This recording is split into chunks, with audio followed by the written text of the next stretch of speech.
नमस्कार. काही झालं तरी शशिकलाचं सत्य सर्व समोर येऊन जिजी मात्र खूपच अस्वस्थ असते. जिजी शशिकलाला म्हणते, शशिकला, हे सर्व जर का मी तुझ्या मुलीच्या बाबतीत केलं असतं तर तुला चाललं असतं. पण खरं सांगू का शशिकला, मी तुझ्या मुलीच्या बाबतीत हा असा निर्णय घेऊ शकत नाही, कारण मी तुझ्या एवढ्या खालच्या पातळीला उतरू शकत नाही. शशिकला, जशी मला माझी मंजिरी तशीच मला रुजुता. मी कधीच त्या मुलींना आपल्यापासून वेगळं नाही केलं. माझ्या मुली एवढंच त्यांच्यावरती प्रेम केलं. पण तू मात्र नेहमीच माझ्या मुलीचा तिरस्कार केलास. तिला घरातून बाहेर काढण्यासाठी नवीन नवीन प्रयत्न आखलेस. आणि एवढंच काय, तर आता त्या जयच्या नादाला लागून तू माझ्या मुलीला उद्ध्वस्त करत होतीस. अगं, माझ्या मुलीचं आयुष्य बर्बाद करत होतीस. का शशिकला, का? माझ्या मुलीने तुझं असं काय वाईट केलंय की तू माझ्या मुलीच्या बाबतीत एवढं घाणेरडं वागत होतीस? तेव्हा लगेच शशिकला बोलते, हे बघ, उगाच माझ्याशी या भाषेत बोलायचं नाही. आणि तसंही तुझ्या या नालायक मुलीशी कोण लग्न करणार होतं? अगं, नशीब समज तुझ्या या मुलीचं नशीब थोर, म्हणून त्या जय सारख्या मुलाने या मुलीशी लग्न करण्यासाठी होकार दिला.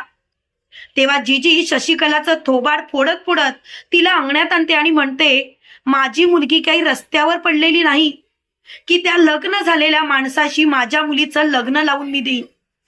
माझी मुलगी एक वेळ अशीच राहिली ना तरी चालेल. मी स्वाभिमानाने तिला जपेन, तिचं सगळं काही करेन. पण माझ्या मुलीचा असा व्यवहार मी कधीच करणार नाही. माझ्या मुलीचं लग्न व्हावं, ती खुश राहावी, आनंदात राहावी, यासाठी मी तिचं लग्न करत होते. माझ्यावरती तिचं ओझं आहे म्हणून मी तिच्याशी तिचं लग्न लावून देत नव्हते.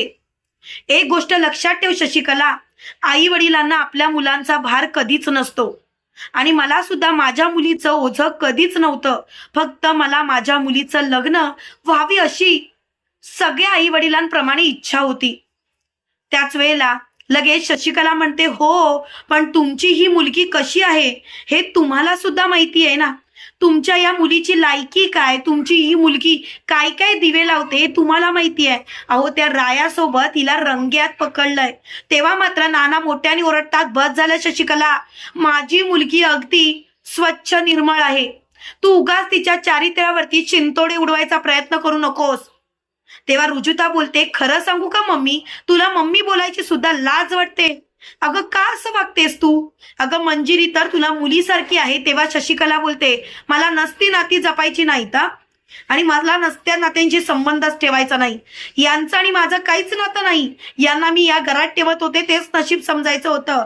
तेव्हा राया बोलतो, पण आता एक गोष्ट लक्षात ठेव शशिकला, यातलं अर्ध घर माझ्या नावावरती आहे आणि हे अर्ध घर जर का माझ्या नावावरती आहे तर हे इथे हक्काने राहू शकतात. आणि कोणी जर का मध्ये यायचा प्रयत्न जरी केला ना तर एकेकाची वाट लावीन मी. तेव्हा मात्र शशिकला चांगलीच घाबरते. तेवढ्यात तिथे जय आलेला असतो. जयला बघताच जिजी जयची कॉलर धरते आणि त्याला म्हणते, का जय, का? अरे, का असं वागलास तू? का आमच्याशी खोटं बोललास? का आमच्या मुलीला फसवत होतास? आमच्या मुलीला फसवून तुला काय मिळत होतं जय? अरे, आमच्या मुलीला फसवण्यापेक्षा जर का स्वतःच्या स्वार्थाचा विचार केला नसतास ना तर बरं झालं असतं. कदाचित तू चांगला आहेस या गोष्टीवरती विश्वास तरी बसला असता. तेव्हा मात्र लगेच जय म्हणतो, जिजी, अहो, पण झालंय तरी काय? तुमचा माझ्यावरचा विश्वास उडालाय का? तेव्हा लगेच नाना बोलतात, बस कर जय, या गोष्टी बाबतीत आम्हाला काहीच बोलायचं नाही. आणि खरं सांगायचं तर आता तुझा खोटेपणा बंद कर, कारण तू किती नालायक आहेस, किती हैवान आहेस हे आम्हाला समजलंय. तेव्हा जय नालायक सारखा तिथे हसायला लागतो आणि म्हणतो, अरे वा, समजलं का तुम्हाला? बरंच झालं. चला, म्हणजे प्रश्नच मिटला. लग्न झाल्यानंतर समजलं असतं तर कदाचित खूपच वाईट परिस्थिती झाली असती. पण लग्नाआधीच समजलं तर बरं झालं ना. पण काहीही झालं ना तरी तुमच्या नाकावर टिचून तुमच्या मुलीशी लग्न करणार. तेव्हा जिजी जयच्या सणसणीत कानाखाली मारते आणि म्हणते, माझ्या मुलीच्या नकाला जरी स्पर्श केलास ना तरी सुद्धा तुला कायमचा ढगात पाठवेल. तुला माहिती नाही एक आई आपल्या मुलीसाठी काय काय करू शकते आणि कोणकोणत्या थराला जाऊ शकते ती. तू जर का या गोष्टीचा विचार केला असतास ना जय, तर तू अशी हिंमतच केली नसतीस. माझ्या मुलीच्या वाटेला जायचा प्रयत्न करू नकोस हा. आजपर्यंत तू माझी माया बघितलीस, माझं प्रेम बघितलंस, पण माझा द्वेष, माझा राग, माझी चिडचिड काय आहे ना, ही जर का समजली ना तुला, तर तू स्वतः म्हणशील मी चुकीच्या मुलीच्या नादाला लागलो. मी माझ्या मुलीसाठी काहीही करू शकते जय, आणि प्रत्येक आई वडील आपल्या मुलीसाठी काही ना काहीतरी करू शकतात. हे ऐकून चांगलाच धक्का जयला बसलेला असतो. त्याच वेळेला राया जयला म्हणतो, जय, तुझ्या विरोधात फक्त पुरावे भेटू देत. तुझ्या मेवण्याचा खून तू स्वतः केलास हे फक्त माझ्या लक्षात येऊ दे जय. नाही ना आयुष्य तुझं उद्ध्वस्त केलं, नाही ना तुला जेलमध्ये कायमचं पाठवलं, तर राया नाव नाही लावणार.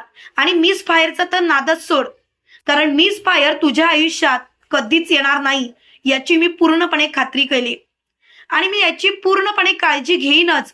तुला कायमचं उद्ध्वस्त करणार. तेव्हा लगेच जय बोलतो, हे कधीही शक्य नाही. तू कितीही प्रयत्न केलास तरी सुद्धा हे कधीच शक्य होणार नाही, कारण हा जय काय काय करू शकतो, कोणत्या थराला जाऊ शकतो हे तुम्हाला माहितीच नाही. तेव्हा लगेच जिजी बोलते, तू कोणत्याही थराला जा, पण आता मात्र आम्ही तुला पुरून उरू.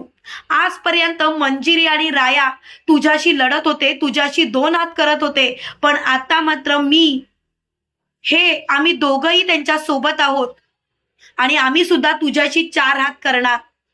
आता तू बघ तुझी काय अवस्था करतो ती.